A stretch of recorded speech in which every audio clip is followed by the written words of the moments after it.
talk about this young man. Yeah, I'm look at gonna you. I'm gonna butcher his Slacker. last. I'm gonna butcher his name here. Kid's a stud though. Kid's a stud. Kid stud. Yeah, big boy. What's Kofi Tophilia? Is that what it is? Talk to me, Yeah, Dave. that's what I assumed. Toophilia. Toophilia? I'm assuming. I'm the worst with names, so Yeah.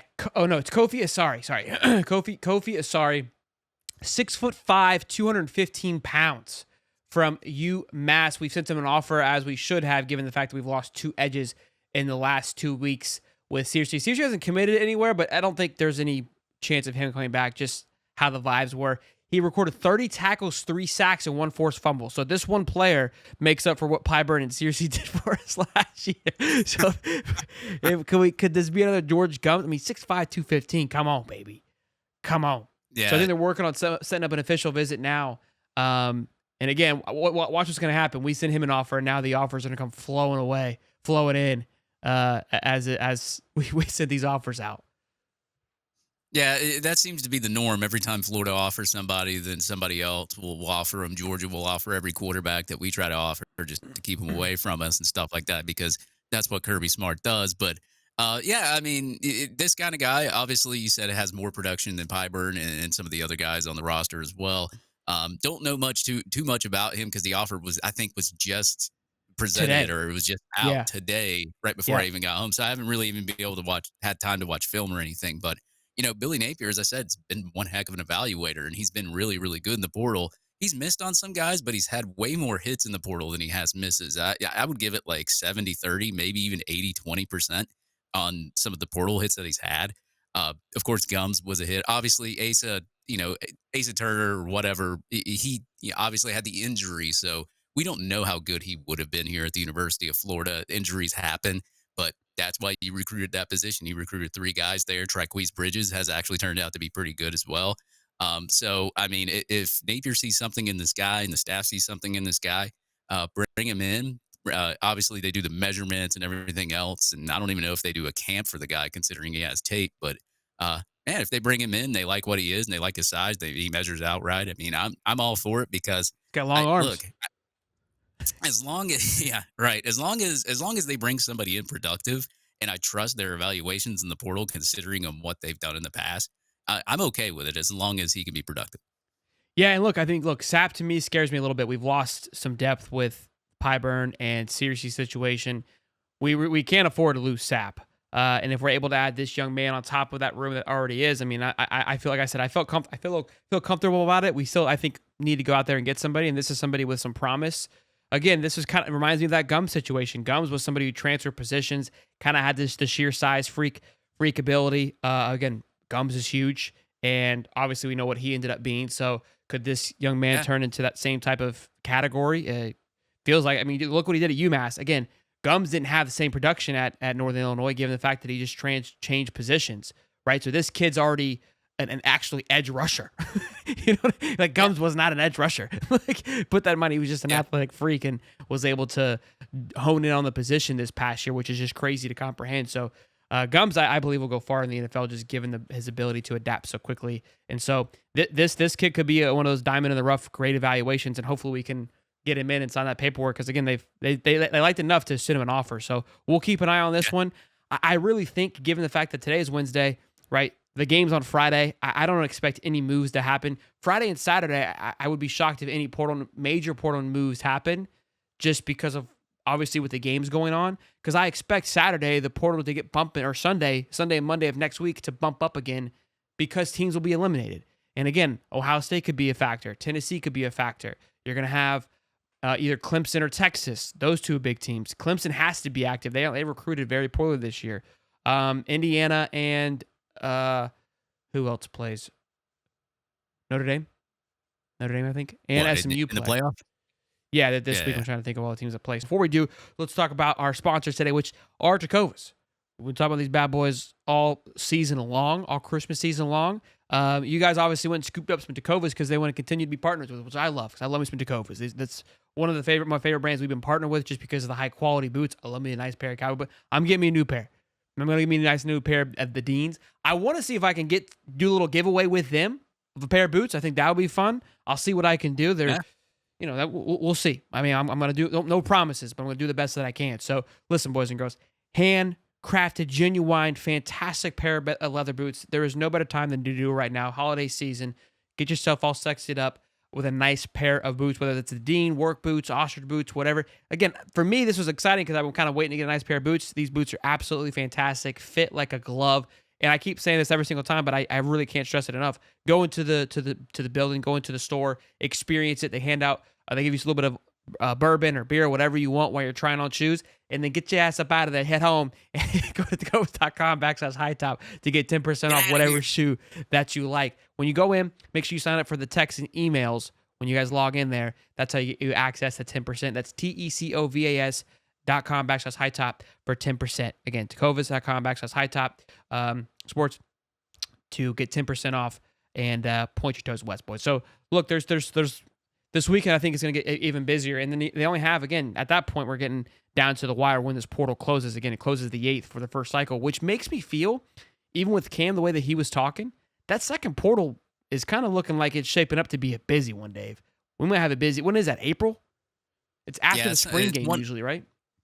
Yeah, it's 1 week in April, and it used to be 2. Now they shortened it to 1. But I can guarantee you, with it just being 1 week, there's going to be a lot of tampering going on because that's not enough time to be able to say, "Hey, come visit." Like, you got to think all these teams. If spring goes, and then you got guys that don't make it out of spring and they want to transfer, you're going to have to bring other guys in to replace them. So, what other way are you going to replace them that quick within a week without tampering a little bit? Of course, now once they enter the portal, they can stay in there until, whatever. So all they got to really do is just enter their name in the portal. But at that point, you should be able to, and I even think it this way, you should at least fill most of your portal needs in the first portal period because you got a whole month. There's going to be a lot of guys that enter. That's why I'm not I know a lot of people are upset right now because we're not landing anybody.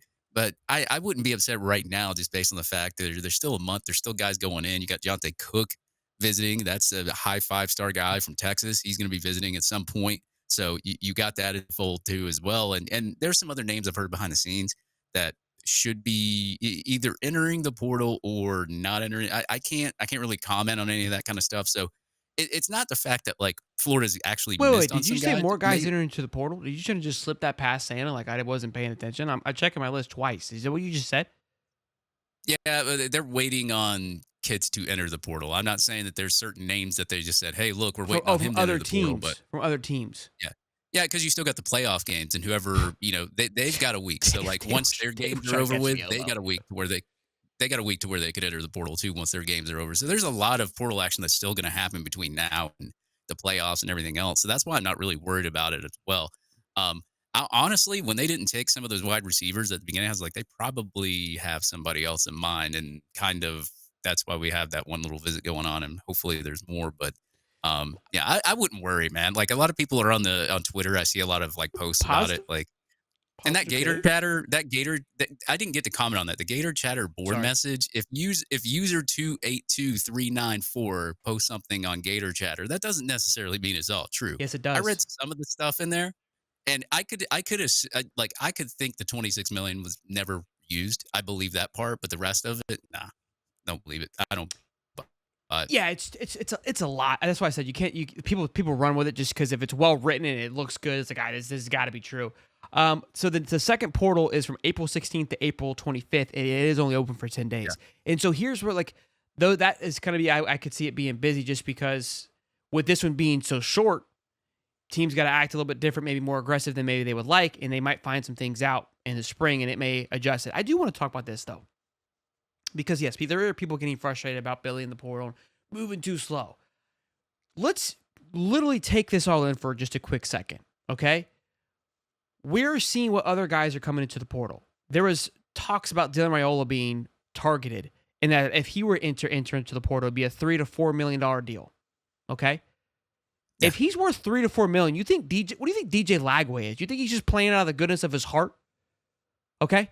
The Gatorade Player of the Year, Heisman favorite. That cat's worth. If Dylan Raiola is worth $3, then you got to think, okay, Lagway can ask for $4 to $5. Number one, let's start there. Okay. Then you've got the edge rushers that are asking for $1 million outside of South Carolina. You hear what Pyburn's asking for $500,000 almost, a little bit more than $500,000. So what does that mean that Sapp and Gums and James and LJ, they can ask for the same thing now? Okay. That's number two. Next being, why are we getting all these wide receivers? Well, all these wide receivers are probably asking for $1.1 or $1.2 million because they see what the kid from Georgia Tech is. And everybody feels that I'm the best kid in the portal. Okay. You don't think Eugene Wilson was asking for the same amount? We heard Stephen Harris talk about it on Monday, what he was being poached for, okay? Or that he was being poached by people at Ole Miss. You don't think you think he's just staying out of goodness out of his heart? And don't even get me started. The most coveted position in all the land right now, the O-line, Jake Slaughter, Brick. That guy's worth $1.52 million himself. I bet if Barber went, he'd be worth $1 million. Najee Harris, Damian George. You think these guys are just free? Oh, Florida's being cheap. I just listed off 8-9 players. That's easily $20 million tied up if they're getting paid what we're seeing the market value for. Now, I'm not saying they're getting the max contract, but damn near DJ Lagway probably is. So this is what I keep saying is that there is a bigger focus on maintaining the guys at hand than anything else. And I actually have this is kind of all correlated because Jake Slaughter, obviously, he stayed after being announced to Brick, and he had a phenomenal quote. Yep. He's like, I didn't even know I had to announce that I was coming back. I figured I'd just show up in January and play football. I didn't even realize that was a thing anymore. And again, I also want to kind of push back a little bit. Go ahead. I actually like that attitude because a lot of those kids like the limelight and the attention. He doesn't even care. Like, he just wants to play football. Yeah, I agree. And my thing too, again, someone like that who's All-American, he would, if he were to enter into the portal, he would be the highest rated offensive lineman that went into the portal. Meaning he would be the the kid that went to Georgia Tech, the offensive lineman, not Peyton Joseph, but the other kid, was asking for like 1.5. He hadn't even played a snap. This cat, Jake Slaughter's an All-American. And people saying like, oh, Rob hasn't done anything. Jake Slaughter didn't play for Dan Mullen. Jake Slaughter has only played under Rob Sale. That's 2 bricks that Rob Sale has produced. Y'all want to hate, and I understand the man hasn't recruited like we would have liked, and I've had my critiques. But in regards to getting it done on the green grass, I mean, at some point we got to go, hey, he's producing. Well, I mean, also in the NIL era, it is hard to maintain your roster because what happens is a player does really, really well. He wants more money. We saw what happened with Pyburn, and Pyburn, what he was asking for the production that he had, especially, it wasn't even the money that got me. It was like, oh, guaranteed third downs, this kind of stuff. Like, do you want your own island? That kind of crap. Like, that was ridiculous. But like, to maintain your own roster, especially when these players have gotten older, they get better, they make more plays. You're going to have to pay them more, and you got to have to retain them, or they're going to go elsewhere and get the money somewhere else. So, for Jake Slaughter to come back, I mean, Banks and all those big names to come back for Florida, that's actually pretty good. I mean, that's going to lead you into 2025 with DJ Lagway. Of course, now you're going to have to add some pieces through the portal as well.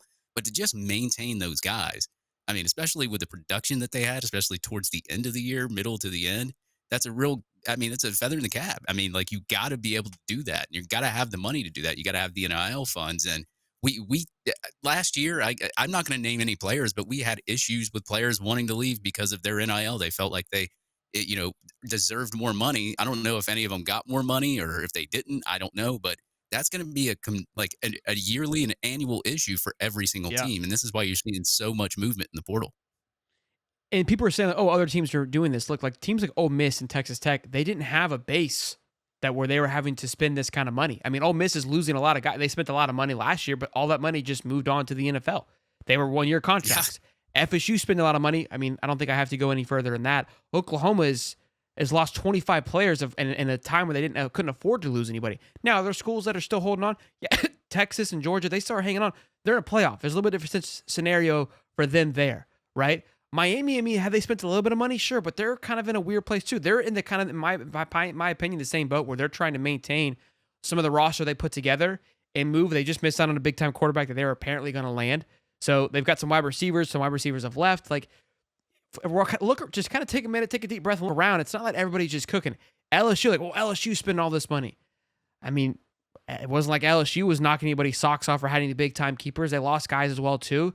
So everyone has moving pieces, right? Like again, when we have someone like a DJ Lagway, if a team were to go and sign a DJ Lagway, I can assure you some things would change. I mean, Nebraska had to make some moves. Nebraska lost a lot of people.